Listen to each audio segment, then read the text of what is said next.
号。那本来以为9月1号就会是一个普通的开学日，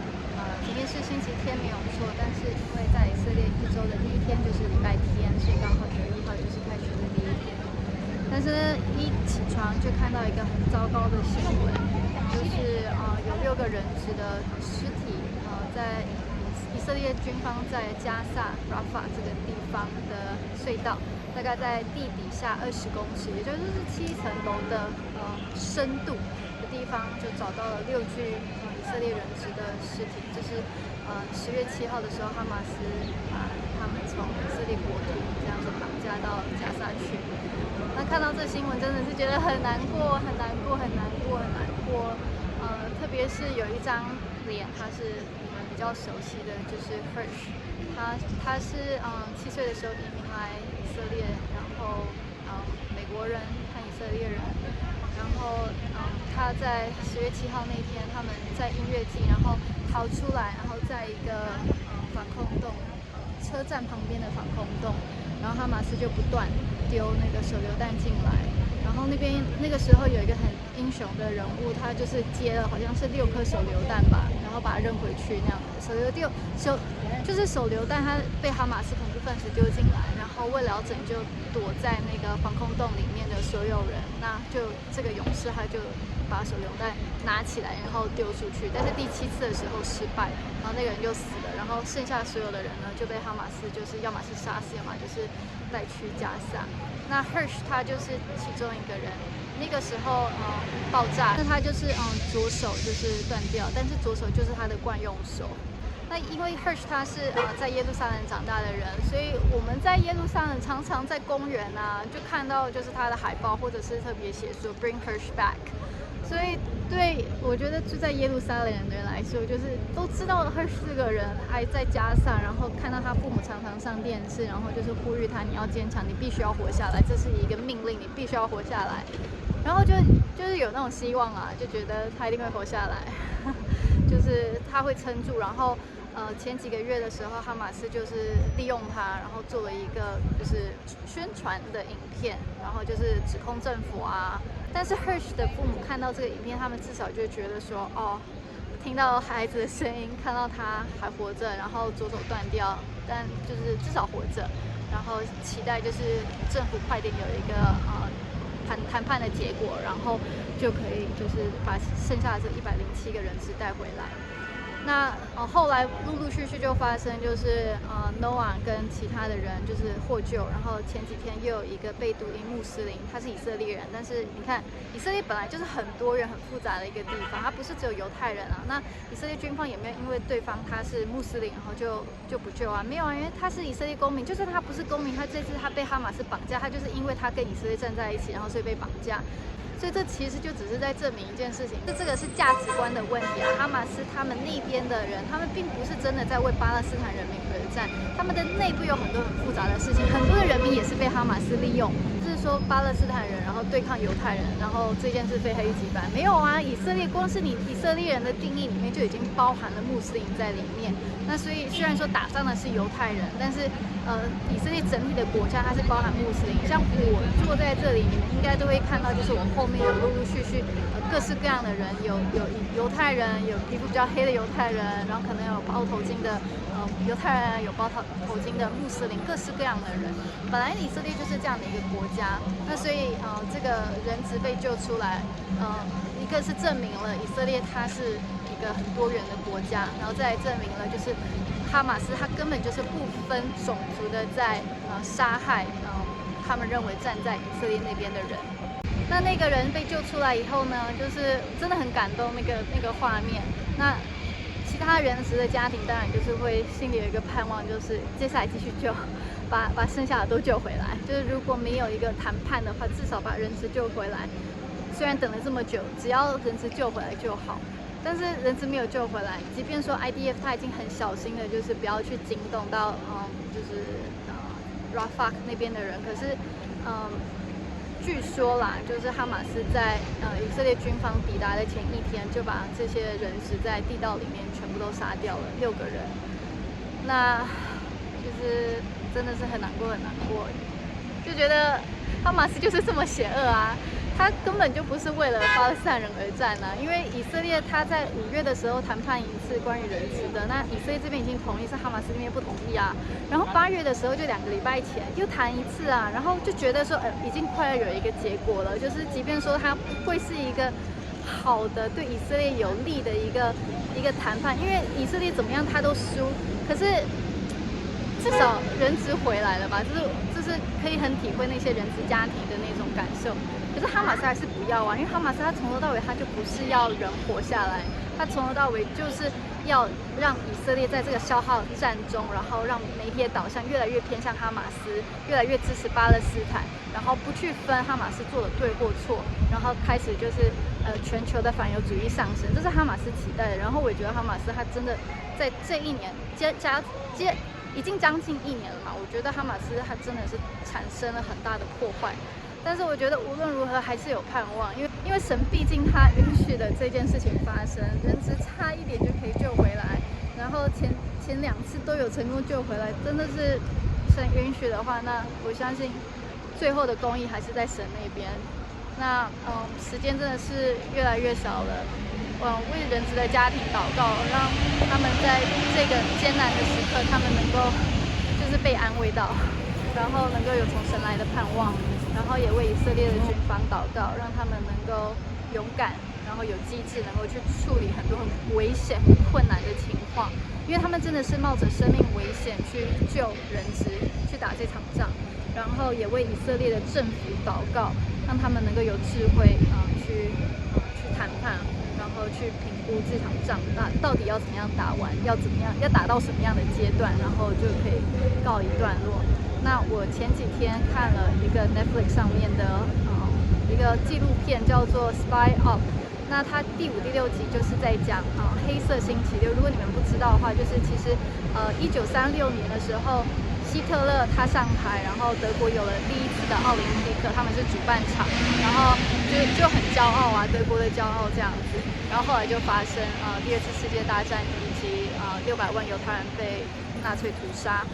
那1972年的时候，德国又得到了主办权。那以色列那个时候就在想，我们要不要送我们的运动员到德国的领土上去运动？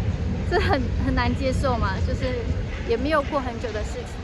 间，才30年，我们这个心里预备好了吗？做这样的事情，那可能那个时候决定还是去了，运动加精神。那以色列的选手到了选手村以后，发现说，怎么当地没有任何的那个警卫？那德国那边的说法就是说，这是一个很和平的那个运动啊，不会有事的不会有人就是想要就是做任何不好的事，因为我们这里是运动加精神的地方。然后结果发生的事情就是黑色星期六的这个，我刚刚说黑色星期六，不是黑色星期六，是黑色9月 Black September， 我刚刚讲错。那黑色9月的这个组织呢，他就策划了一起就是绑架。那据说他们只是就是希望人们可以同情巴勒斯坦，因为当时他们想要参加奥林匹克是没有被允许。可是其实我觉得不是，我觉得一开始就是想要就是杀害以色列的运动员的人质。那他们做的就是以色列总共是11个人质，有2个呢是当场在他们的选手村被杀，那另外9个呢是他们在营救过程中德国的警方认为他们有能力，就是按照他们期待的，就是在绑架者要带着这些人质上飞机的时候，然后警察去突击，然后把他们救活。可是后来没有成功啊，因为警察根本没有这个能力。然后德国那个时候，一个是他们就是没有让选手村有足够的戒备，这是他们犯的第一个错误。然后第二个错误是，当这件事情已经发生的时候，德国这边并没有允许以色列派摩萨来德国来支持这个任务，只有允许摩萨的头，就是以色列情报局，类似美国的中情局那样子。德国他只愿意让这个摩萨的头来看，可是不能够参与。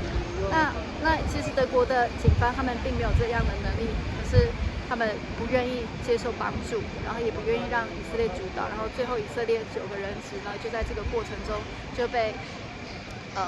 黑色9月的这些恐怖分子就杀害了。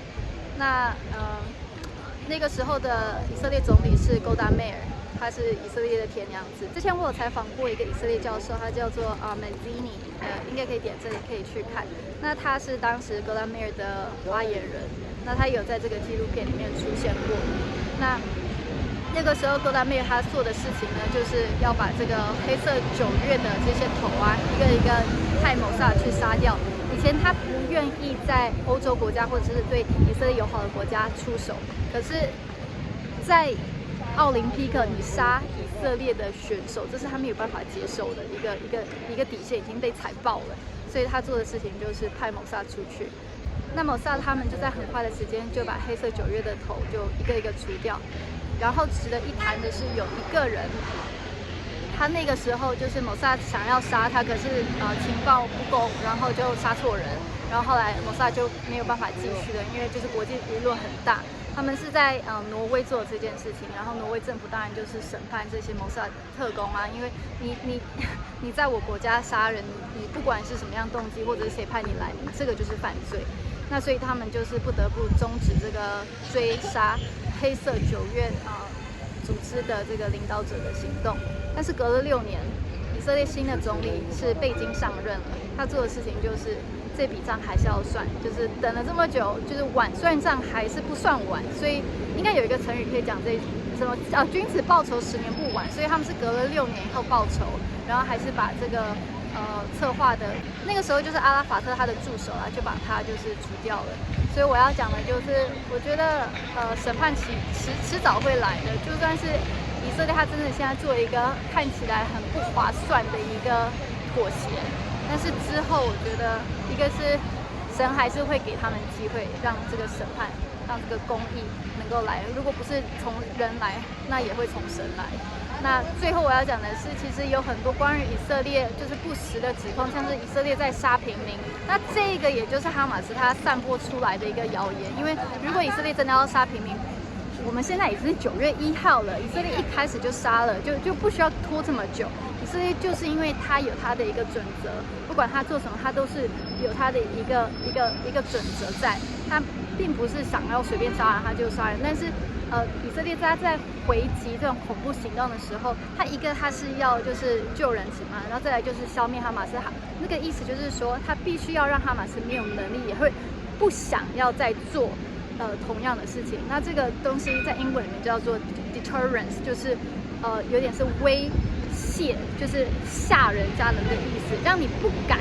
那我觉得这是每个国家、每个有主权的国家他都会做的决定，不然这个世界上不需要军队，大家就是很快乐就好了，只要有啦啦队。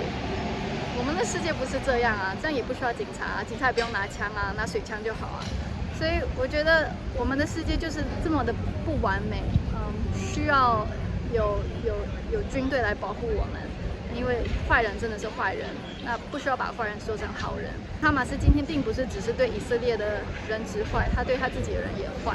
所以就是希望以色列真的是快一点能够打赢这场战争。虽然我觉得已经损失很多了，但是求神怜悯这块土地两边的人，都能够得到从神来的公义，然后希望加萨那边的人就是很快的可以被解脱。然后能够有好好的生活，像以色列这边很多的巴勒斯坦人啊，他们就是讲阿拉伯文，然后他们这边的巴勒斯坦人其实跟西安地区或者是加萨的可能也有血缘啊，有些没有，但是有些有亲戚就是在加萨或者是西安地区，那纯粹就是因为政治的关系，所以分开来。那以色列并没有这样子，然后就对他们境内的就是巴勒斯坦人、阿拉伯人就不好，也没有啊。如果你们常看以色列美角的影片，你们看到就是穆斯林妇女就是很正常的走来走去啊，他们有自由啊，他们有尊严啊，他们可以有教育的机会，他们也有就是选择自己职业的机会，什么都有啊。那也有甚至是贝都因人在军队里面当兵啊，然后也有那个切尔克斯人，他们是穆斯林，他们也当兵啊，德鲁兹人他们也是穆斯林，他们也当兵啊。就以色列它是一个就是以犹太人为主，但是并不代表其他族群没有生存的这个空间的国家，只是说你们看到的媒体可能就是一直不断的讲某一些讯息，然后就好像把那些讯息就变成真的，但其实不是。好啦，那就是请大家就是继续为以色列祷告，因为时间真的是已经过头了，已经没有了，这个时间也不会再回来。我好难相信，现在已经是9月1号了，真的是希望剩下的人只能够有方法可以快点回到爱他们的家人旁边。好了，那今天就到这里，大家拜拜。